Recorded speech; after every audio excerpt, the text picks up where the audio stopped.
Hi guys. आशा करता हूँ आप लोग बढ़िया होंगे। और आज हम बात करेंगे टर्न ऑन बिजनेस की, जिसके बारे में पहले भी वीडियो बना चुका हूँ। उस टर्न ऑन बिजनेस का नाम है पीसी ज्वेलर्स। पीसी ज्वेलर्स पर मेरा एक इंडिविजुअल वीडियो बना हुआ है और आप मेरे चैनल पर देख सकते हैं। अगर आप मेरे चैनल पर नए हैं तो मेरे चैनल को सब्सक्राइब कर लीजिए, और जिससे कि आने वाले समय में और भी आपको वैल्यूएबल जो कंटेंट है या आइडिया है या स्टॉक्स हैं जिसका हम एनालिसिस करते हैं उसको आपको मिलता है। दूसरा मेरा डिस्क्लेमर है, मैं किसी स्टॉक को बाय और सेल करने की कोई रिकमेंडेशन नहीं देती हूँ, और आपसे भी निवेदन करता हूँ कि आपके स्टॉक को किसी को बाय और सेल करने के लिए ना मेरे द्वारा और ना किसी दूसरे के कहने से रिकमेंड किए हुए स्टॉक को बाय और सेल करें, क्योंकि पैसा आपका बहुत वैल्यूबल होता है। तो इसका बड़ा सावधानी से ध्यान रखें और किसी के कहने से कोई स्टॉक बाय नहीं करते। तो पीसी ज्वेलर्स की अगर हम बात करें, पीसी ज्वेलर्स एक ऐसी कंपनी है जो कि लॉस मेकिंग कंपनी थी और धीरे धीरे वो प्रॉफिट में आ रही है। तो टर्न ऑन बिजनेस का मतलब भी ये होता है कि जो लॉस मेकिंग कंपनियां होती हैं वो प्रॉफिटेबल हो जाती हैं, तो वो टर्न ऑन बिजनेस कहलाती है। और इस कंपनी में अगर हम बात करें तो इन्होंने जो अपना जो रिसेशन काल इसमें शुरू हुआ था मंदी का, वो 2019 से हुआ था और 2019 से लेके कोविड काल तक रही। और इसमें काफी प्रॉब्लम हो गई थी, इस कंपनी में काफी डेट था और 2024 तक ये उस फेज से गुजरी।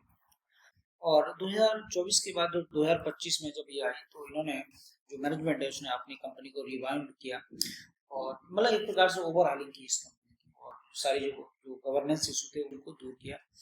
और जो बैंक थे उन्होंने उनसे प्रॉमिस किया कि हम आपका सारा पैसा लुटा देंगे।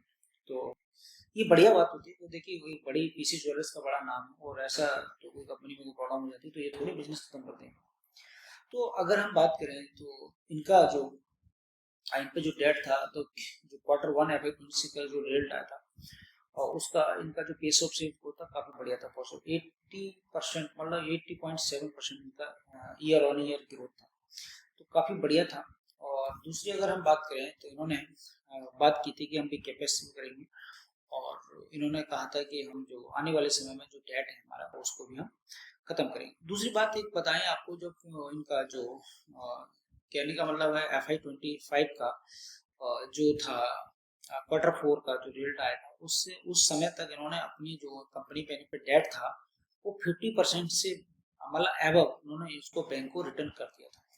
तो ये काफी अच्छा माना जाता था। क्वार्टर वन की अगर हम बात करें तो क्वार्टर वन में भी इन्होंने जो अपना डेट था वो 9% जो रह गया था उसको भी 9% इन्होंने पे किया था। तो टोटल इन पे उस समय डेट था कुल मिला के 3,937 करोड़ रुपए बकाया थे। और अभी इनका क्वार्टर टू का जो बिजनेस अपडेट आया है तो उसमें देखें इनका जो पेस ऑफ सेल्स ग्रोथ उन्होंने बात की है वो 63% के लगभग है और काफी अच्छा है। और जो कंपनी लॉस मेकिंग और उसको मतलब pace of sales growth maintain कर रही है।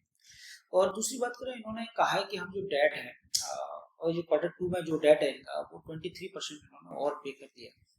और मैनेजमेंट का ये दावा है, बड़ा कॉन्फिडेंस है कि हम आने वाले समय में कहने वाला जो 25 और 26 का है, 31 मार्च 2026 तक हम एक कंपनी को अपनी पीसी ज्वेलर्स को डेट फ्री कर देंगे। तो आप देख सकते हैं कि कंपनी का जो आइडिया है कितना कॉन्फिडेंस है और कितनी बढ़िया कंपनी है। मतलब धीरे धीरे वहां से निकल के आ रही है और एक पॉजिटिव डायरेक्शन ले रही है। तो इनका मैनेजमेंट पूरा कॉन्फिडेंस है। और इन्होंने एक कैपेक्स की बात की तो इनमें इन्होंने कैपेक्स भी किया। कैपेक्स का मतलब एक पीतमपुरा दिल्ली में इन्होंने एक जो फ्रेंचाइजी वाला एक शोरूम भी खोला है और उसमें है कहने का मतलब वहाँ एक नई चीज, मतलब जो उनका काफी पहले जो शोरूम वगैरह थे वो कम हो गए थे और पिछले अगर डेटा देखें तो उसमें लेकिन इस बार इन्होंने क्वार्टर वन में एक शोरूम इन्होंने खुला है। तो कंपनी पॉजिटिव है और उनका जो आने वाला का जो बिजनेस है वो भी बढ़िया होने की संभावना है। तो आप इसको मतलब ट्रैक करते रहिए। और मैंने बताया कि इनको जो 31-26 तक ये डेट फ्री कंपनी करने का इनका प्रॉमिस है, वादा है। और दूसरी बात करें कि इन्होंने ये प्रॉमिस किया है इस बारे में तो हमारा स्ट्रॉन्ग जो जो परफॉर्मेंस है उसको मतलब बहुत स्ट्रांगली मतलब परफॉर्मेंस करेंगे ये आने वाले समय में। दूसरी बात करते हैं ये कि हम जो आने वाले में अपना जो वैल्यू है जो ब्रांड है आने वाले समय में और जो चीजें हैं कहने का मतलब है इनका लीडिंग मार्केट पोजीशन, मतलब उसको मतलब जो मार्केट में इनकी पोजीशन हुआ करती थी उसको रिबाउंड करने की बात करें, मतलब दोबारा से स्टेबलिश करने की बात करें तो ये काफी बढ़िया है। कोई अगर कंपनी रिबाउंड करती है अपने पोजीशन को स्टेब्लिश करती है और दोबारा से पूरी ताकत के साथ आती है तो देखा जाए पीसी ज्वेलर्स को मैं ये तो नहीं कहूंगा कि भाई एकदम कंपनी जो है रॉकेट की तरह उड़ेगी, लेकिन हाँ चीजें धीरे धीरे सही हो रही है, ये बात तो माननी पड़ेगी। और तो इस प्रकार की जो लॉस मेकिंग कंपनियां होती हैं वो प्रॉफिट में आती है, तो हमें क्या करना चाहिए, इस कंपनी को ट्रैक करते रहना चाहिए। ट्रैक करके क्या हो, थोड़ा थोड़ा अमाउंट हम उसके साथ रख सकते हैं। जैसे जैसे कंपनी और बढ़िया करते चले जाए और डेट फ्री हो जाए, फिर और बढ़िया सेल्स और उनका प्रॉफिट आने लगे, पेड मार्जिन आने लगे और कैपेक्स होने लगे, रिटर्न ऑन इक्विटी बढ़ने लगे, तो मैं आपको बताता हूँ हमें कंपनी में देखना क्या चाहिए। बेस ऑफ सेल्स ग्रोथ बहुत जरूरी होता है देखना। दूसरा होता है मार्जिन, पेड मार्जिन आने लगे। यदि किसी कंपनी की पेड मार्जिन सेल्स ग्रोथ से ज्यादा होते हैं तो वो बहुत बढ़िया माना जाता है और इससे इन्हें ऑपरेटिंग लेवरेज मिलता है। और तीसरी बात करें, टर्न आउट बिजनेस तो है ही अपने आप में, और अगर कंपनी कैपेक्स करती है तो बढ़िया है, कंपनी कैपेक्स भी करे। और तो लास्ट में बात है रिटर्न ऑन इक्विटी। जब कंपनी का पेस ऑफ सेल्स को बढ़ता है, रिटर्न ऑन इक्विटी ऑलरेडी बढ़ता है, फिर पॉजिटिव डायरेक्शन होता है तो कंपनी पैसा बना के देती है। और मैनेजमेंट का गाइडेंस, तो बिजनेस अपडेट अगर आप देखें तो मैनेजमेंट गाइडेंस इनका पॉजिटिव।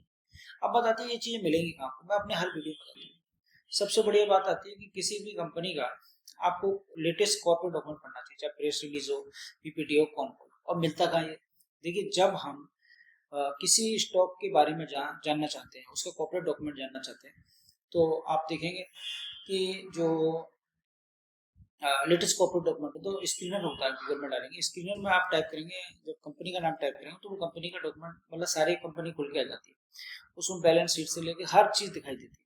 तो आपको पढ़ना क्या, ज्यादा नहीं पढ़ना है, कॉर्पोरेट डॉक्यूमेंट पढ़ना है, पीपीटी और कौन को, ये बढ़िया होता है। अभी इसका बिजनेस अपडेट आया हुआ है तो बिजनेस अपडेट को आपको पढ़ना चाहिए कि कंपनी ने क्या किया। उसमें मैनेजमेंट भी गाइडेंस भी होता है उनका, जो आगे मतलब जो भी किया वो भी होता है उसमें।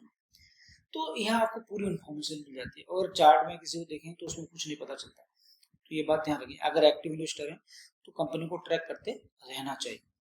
तो ये बहुत महत्वपूर्ण चीज है। और अगर आप एक एक्टिव इन्वेस्टर हैं, निवेश कर रहे हैं किसी कंपनी में, तो कंपनी को ट्रैक करना पड़ेगा और इस प्रकार की कंपनी के साथ आप रह सकते हैं। तो हमें करना क्या है, हमें वेल्थ क्रिएशन करना, ना कि पैसे बनाने। पैसे बनाना तो 10% 20% कहीं से कमा लो, इंट्राडे कर लो और अपना ये भी कर लो, लेकिन आपको क्या करना है, वेल्थ क्रिएशन। जब हम वेल्थ क्रिएशन का हमारा ऑब्जेक्ट होता है तो हमें स्टॉक को 1 गुना नहीं 10 गुना 20 गुना तक हम स्टॉक को ऐसे को ट्रैक करते हैं। और जब वो स्टॉक बढ़िया ना करे, स्टॉक से बाहर निकल जाना चाहिए। अच्छा कर रहा है तो हम उसके साथ रहना चाहिए, नहीं करता है तो रहना चाहिए।